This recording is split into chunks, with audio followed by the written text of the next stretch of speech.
Hi అండి. మేము ready అయ్యి దర్శనానికి వెళ్ళేసరికి 11:30 అయితే అయింది. ఇలా మనకి ఫ్రీ బస్సెస్ అయితే ఉంటాయి ఇక్కడ.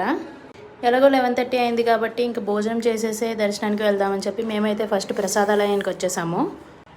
ఇక్కడైతే మనకి ఫ్రీ టికెట్స్ అయితే ఇస్తారు భోజనానికి.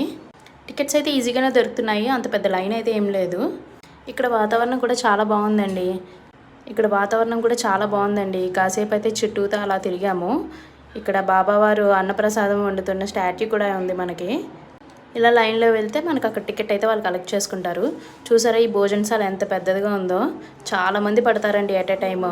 చాలామంది అయితే ఇక్కడ యూజ్ చేసుకుంటున్నారు. ఇక్కడ తప్ప మనం ఇంకెక్కడ బయట ఫుడ్ అయితే తినలేము. చాలా బాగా పెడుతున్నారు, కావాల్సినంత కూడా పెడుతున్నారు. ఇక్కడ అయాన్ కూడా తింటున్నాడు చూడండి. వాడి సెపరేట్ ప్లేట్ కావాలంట, లేకపోతే తినడంట. అలా భోజనం చేసి మేమైతే ఇంక దర్శనానికి బయలుదేరాం. Please subscribe.